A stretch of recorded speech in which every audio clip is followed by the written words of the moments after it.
ये श्री नलिन हुड्डा द्वारा एक प्रपोज़ल आया था जिसमें उन्होंने वेस्ट मैनेजमेंट के ऊपर एक सेमिनार करने की बात कही थी और इस सेमिनार के लिए हम सब लोग यहाँ पर इकट्ठे हुए, जिसमें यहाँ पर लोकल लेवल पर जो रेजिडेंट वेलफेयर एसोसिएशंस हैं और बाकी स्टेक होल्डर्स हैं वो सब आए, उन सब से सुझाव सुने हैं, सबकी समस्याएं सुनी हैं, उनके क्या समाधान हो सकते हैं, इस बारे में विस्तार से बातें हुई हैं।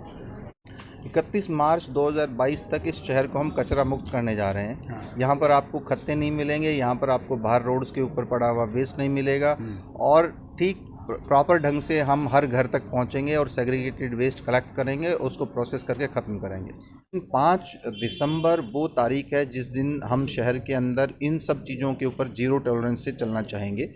लगभग 3.5 महीने का वक्त हमने लगाया है हर व्यक्ति तक पहुंचने के लिए। हर व्यक्ति को ये बताना चाहते हैं कि वायलेशन नहीं करें और अगर आप वायलेशन उसके बाद में करते हैं तो उसके लिए आपको भुगतना पड़ेगा। तो 5 दिसंबर से हम एंटी एनक्रोचमेंट ड्राइव सारे शहर के अंदर शुरू करने जा रहे हैं और उसमें जो लोग बाहर बैठे हुए मिलेंगे, सरकारी संपत्ति पर कब्जा करके बैठे हुए मिलेंगे, उनको हटाने का भी काम करेंगे और उनसे उनका खर्चा वसूलने का भी काम हम करेंगे। देखिए, हर वार्ड के अंदर हमने टीम्स क्रिएट की हैं। हर वार्ड के अंदर पहले सिर्फ एनक्रोचमेंट के लिए हमारे पूरे जोन लेवल पर एक एसडीओ होते थे या 1-2 जेई होते थे, वो काफ़ी कम तादाद थी। अब हर वार्ड के अंदर एक जेई है, हर 2 वार्ड के ऊपर एक एसडीओ है। उन सब लोगों के साथ में हमने एंटी एनक्रोचमेंट ड्राइव के लिए स्टाफ लगाया है। तो अब हमारे पास बेहतर इंफ्रास्ट्रक्चर है, ज़्यादा लोग हैं, उनकी मदद से हम ज़्यादा एरिया तक पहुंच सकते हैं और थोड़े समय में पहुंच सकते हैं। तो उसके आधार पर मैं ये दावा कर रहा हूं कि हम बड़ी तेज़ी से इस काम को करेंगे। इसके अलावा जो वार्ड कमेटीज़ बनाई हैं, जो रेजिडेंट वेलफेयर एसोसिएशंस हैं, मार्केट वेलफेयर एसोसिएशंस हैं, ये सब लोग भी एनक्रोचमेंट से तंग हैं। तो ये भी हमारी ताकत है, ये भी हमारे साथ जुड़ेंगे और एक जन भागीदारी के साथ में इसको हम लोगों से बैठकर बात करके इसको दूर करने की कोशिश करेंगे और जो लोग इसके बावजूद भी नहीं मानेंगे उनका एनक्रोचमेंट हटाने का काम हम करेंगे और उसका खर्चा भी उससे वसूलेंगे। सर, वेस्ट मैनेजमेंट को लेकर जो पब्लिक से, जनता से क्या अपील करना चाहेंगे, क्योंकि कार्यक्रम आज यही है, इसके थीम यही थी। 2 ही बातें हैं सिर्फ। एक, क्योंकि आप सब लोग इससे तंग हैं तो इसको सब लोगों को मिलकर इससे लड़ना है और जो काम आप कॉरपोरेशन से उम्मीद करते हैं, बाकी लोगों से उम्मीद करते हैं, वो काम खुद भी करना शुरू कर दें, बाहर नहीं फैलाएं, साफ रखें।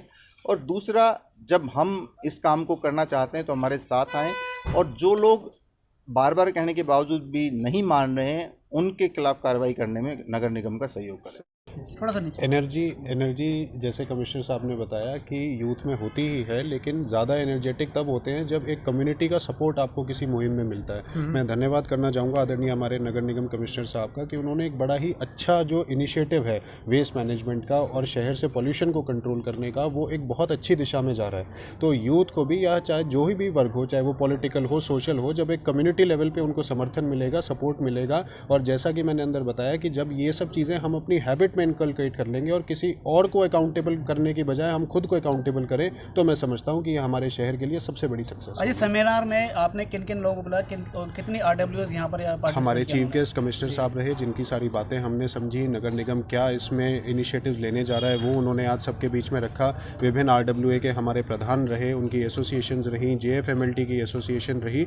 तो समाज के हर वर्ग से हमने कोशिश करी है कि वो आएँ और अपनी अपनी ग्रीवेंसेस सामने रखें और कुछ सुझाव भी दें कि कैसे उसको आगे सुचारू रूप से चलाया जा सकता है। नलिन हुड्डा अपने तरफ से अब आगे क्या ड्राइव चलाएंगे? अब वो निरंतर चलती रहेंगी, वो हम और आप फिर कभी उसमें बैठ के आराम से बात करेंगे।